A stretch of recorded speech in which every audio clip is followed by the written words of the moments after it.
Bueno, não é nem para pensar em poupar, é pé embaixo no Campeonato Brasileiro ou não? Dá para montar um time para ser competitivo e vencer o Fluminense e ter a força máxima contra o Grêmio? Na verdade, nenhuma resposta que eu der vai ser a resposta ideal para o torcedor do São Paulo.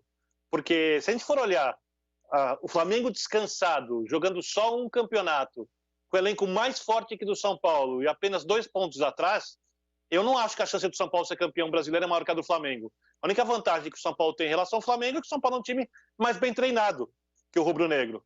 O Flamengo, mesmo Uhum. tendo vencido os últimos jogos, ainda comete algumas falhas de marcação, ainda não é o time ideal. A mim sofreu demais para ganhar do Bahia. Parece um time, às vezes, um pouco tenso.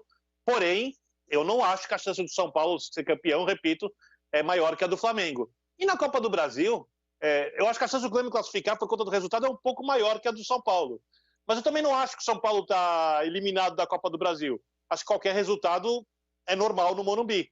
O que depois contra o São Paulo é o fato de ter jogado 2 vezes contra o Grêmio nessa temporada, não marcou gols em nenhuma delas. São Paulo, que é o time que costuma machucar os adversários com a bola, mas também não fez por conta de erros de pontaria no último jogo, quando conseguiu criar as melhores chances.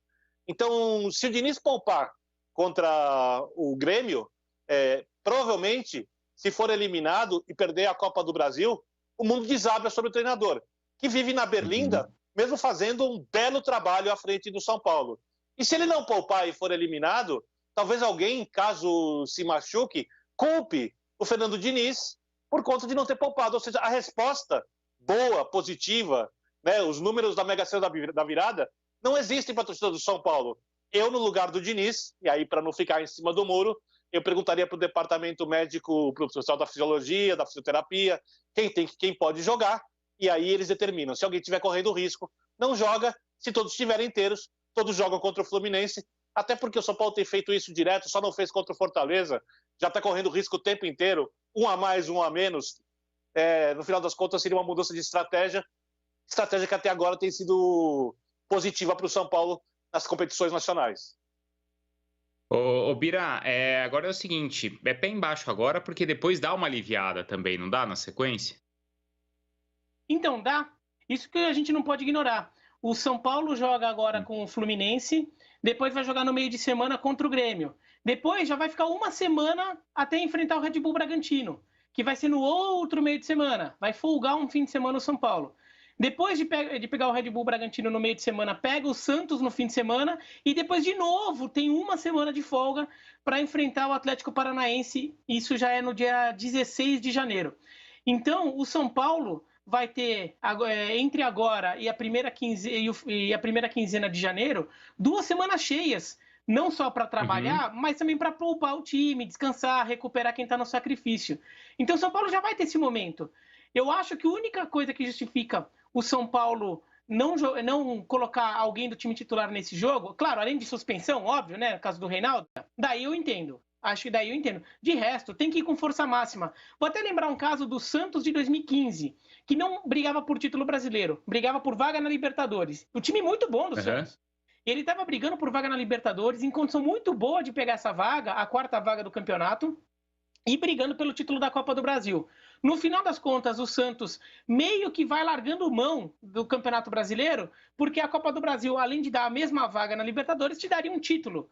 O que acontece? O Santos perde a vaga pelo brasileiro, né? Fica em 7º lugar, se eu não me engano, e na Copa do Brasil vai lá e perde do Palmeiras a final.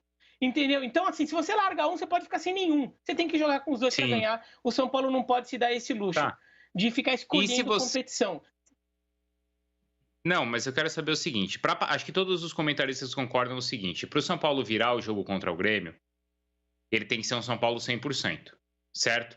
Se o São Paulo tiver 70%, 80%, ele não consegue virar um jogo contra o Grêmio na Copa do Brasil. É possível descansar alguns jogadores contra o Fluminense, ser competitivo contra o Fluminense? Então vamos pensar, me ajuda aí, Rodrigo. Se o departamento médico chega assim e fala para o Diniz, ó, é melhor segurar o Daniel Alves. É verdade que o Diniz sempre responde, Daniel não descansa, descansa no treino, mas vamos imaginar que está um limite. Então, ó, não tem Daniel Alves, não tem Juan Fran, não tem Luciano e não tem Igor Gomes. Sem esses quatro, São Paulo pode ser competitivo com o Fluminense? pode ter um resultado positivo, só que a chance diminui. Eu já fiz uma comparação esdrúxula do São Paulo com o Leicester. O Leicester, que foi campeão de forma surpreendente na Premier League em 2016, o Leicester era um time muito bem treinado que não tinha elenco grande.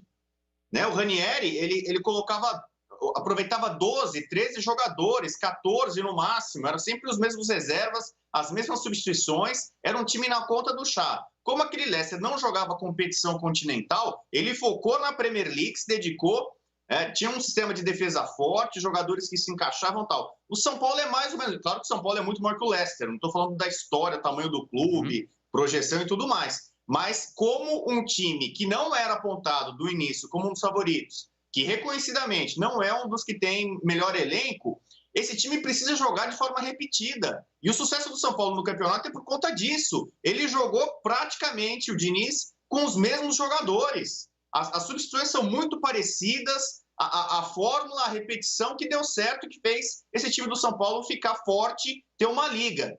Não tem um elenco. E aqui eu já fui maldoso algumas vezes com o Pablo, com o Trellis, com o Vitor Bueno, né? Todo respeito ao Palinho Boia, que é da base, acho que tem que estar num outro patamar. Mas, assim, o São Paulo não tem tantas opções boas para você colocar e apostar. Vamos botar um reserva tranquilo. Talvez num jogo assim, você tira o Juan Fran, que é um cara mais veterano e que está bem, coloca o Igor Vinícius, de repente pode até melhorar. Que tem mais velocidade, mais apoio, de repente pode ser uma alteração interessante. Dani Alves esquece.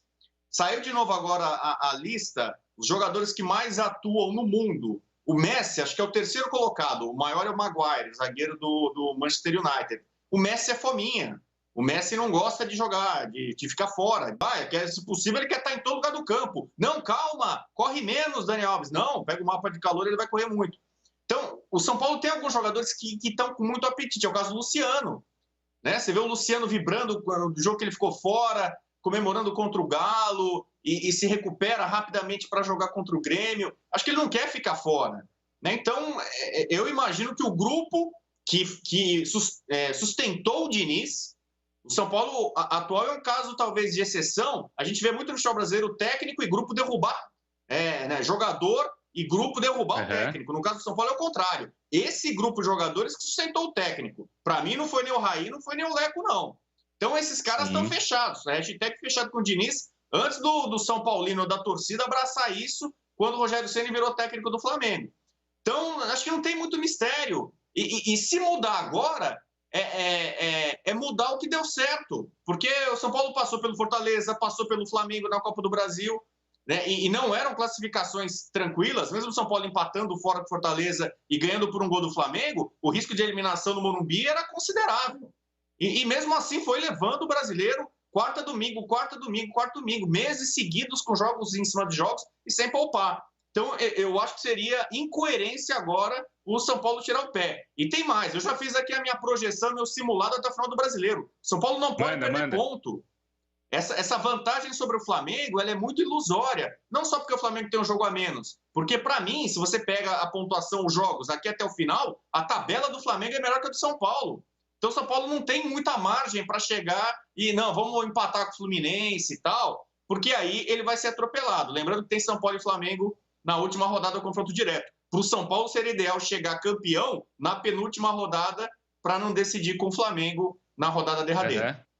Tá, só que existe, o Birner sabe muito bem, que existe o aspecto psicológico. Como é que São Paulo reagiria no Campeonato Brasileiro se ele cair na Copa do Brasil? Porque o Flamengo já passou por isso, certo? O Flamengo já caiu na Libertadores, o Flamengo já caiu na Copa do Brasil e a gente sabe que o Flamengo já virou essa página. O São Paulo viraria essa página assim com a mesma rapidez, Birner? Então, o São Paulo tem conseguido fazer isso no segundo semestre. Se a gente for lembrar, por exemplo, da eliminação na Sul-Americana, que teve enorme impacto, ainda mais pela maneira como foi, rapidamente o São Paulo conseguiu voltar a jogar o seu futebol de mais qualidade. Eu acho que isso tem a ver um pouco com o perfil dos líderes da equipe. O Daniel Alves é um cara que, obviamente, sofre se perder um jogo, mas ele entende que tem outro jogo porque ele já passou por derrotas grandes vitórias e entende o que é preciso para você vencer uma partida. O Juan Fran é outro jogador que tem esse perfil. Então, o São Paulo criou ali uma base de liderança muito interessante. Eu só discordo do Rodrigo Bueno quando ele fala que o Raí não tem a ver com isso. Acho que o Raí tem muito a ver com a permanência do Diniz, junto com os jogadores e o treinador também, porque eles formaram uma alquimia muito grande ali. Vamos lembrar que o Raí esse ano precisou lidar com o jogador batendo em mulher, precisou lidar com o zagueiro vestindo camisa do Palmeiras, né? Há muitos anos. Mas há muitos anos. E isso é essencial para o São Paulo continuar jogando unido. Porque aí eu concordo com o Bubu, se perder essa união, acabou. Porque o São Paulo, se a gente for comparar elenco por elenco, só estou falando de elenco, não estou falando de futebol, nem do que o time mostra. Não tem elenco para brigar com o Flamengo. Não tem. O elenco do Flamengo é muito melhor que o do São Paulo. Tanto é que o São Paulo não pode poupar alguns jogadores que são essenciais para a próxima partida. Por exemplo, o Luciano não tem substituto. O Tietê faz o trabalho que o Luciano faz fora da área. Ele até vai entrar na área como o Luciano entra, mas ele não tem a qualidade de finalização do Luciano. Mas para um jogo que você precisa virar é diferente, não é, Birner? Oi? Uma partida que você precisa virar. Para uma partida que você precisa virar, é diferente não ter o Luciano e ter o Tietê, não é? Muito diferente. O Daniel Alves, por exemplo, é essencial, porque é o líder técnico e também um treinador que o São Paulo tem dentro de campo. Então, são jogadores que o São Paulo não pode abrir mão. O Gabriel Sara, o São Paulo não pode perder. Não tem como substituir o Gabriel Sara hoje em dia. O Igor Gomes faz muita falta, porque o Vitor Bueno, quando entra no ritmo abaixo. Eu acho que o Igor Gomes, nas últimas partidas, voltou a jogar um futebol muito bom, está sendo extremamente competitivo. Se sair o Luan, o São Paulo não tem um outro volante de pegada para atuar ali. Tem que mudar também o jeito de jogar. Então, não tem elenco. Não tem elenco. Então, o São Paulo tem que jogar cada partida, e eu concordo plenamente com o Bubu quando ele fala que a sequência de jogos, o fato de não ter poupado, ajudou muito o São Paulo. O São Paulo é um time extremamente bem entrosado. É hoje a equipe mais bem treinada do país, das equipes da primeira divisão, seguido pelo Santos, que também consegue se adaptar facilmente a situações bem difíceis. E eu acho que tem que apostar nisso nos dois jogos. Se abrir mão de uma das partidas, ele está praticamente abrindo mão de ganhar um dos campeonatos. A tabela do Flamengo é mais fácil, o Flamengo está mais descansado. Tem muita pressão no Flamengo? Tem, mas o Flamengo não está lidando com a pressão de jejum de títulos, o Flamengo está lidando com a pressão de ter a maior expectativa por ter o melhor elenco e não ter conseguido dar resultados nas Copas, que foi uma decepção enorme. Tanto é que o Flamengo está descansando agora, porque a CBF criou uma maratona de jogos inaceitável para o Flamengo, jogando dia sim, dia não, por um período, porque ninguém imaginava que o Flamengo agora estaria sem jogos. As pessoas imaginavam que o Flamengo estaria na Copa do Brasil, estaria na Libertadores, mas o Flamengo caiu. Então, eu acho que o Diniz não tem muito o que fazer, não tem o que fazer, ele vai com quem está melhor, com quem está inteiro, e bota na mão de Deus, porque é o que é possível agora. Você acha, Bira, que o São Paulo é o time melhor treinado? Acho que o trabalho do Cuca no Santos é bom. O resultado que a gente tira do Santos, que a gente vê com o Santos, até pelo que foi a temporada do Santos, foi uma zona, a temporada do Santos em todos os aspectos, sobretudo fora do campo, é uma bagunça total. Então é absurdo o que o Santos vem fazendo com o Cuca. Ainda assim, eu acho que em relação a treino, time treinado, acho que o São Paulo é bem superior ao Santos do Cuca, em nível de trabalho. Eu acho que o Santos do Cuca vence o São Paulo em outros aspectos, assim, diminui a diferença em outros aspectos.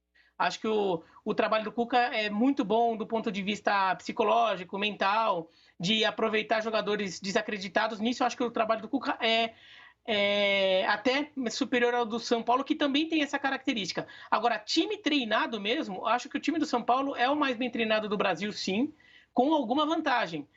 Talvez desse para falar o Fortaleza do Rogério Ceni um tempo atrás. Também era um time que o treinador já conhecia demais aquele time, já sabia demais o que fazer com aquele time. Mas ele saiu de lá, o Marcelo Chamusca...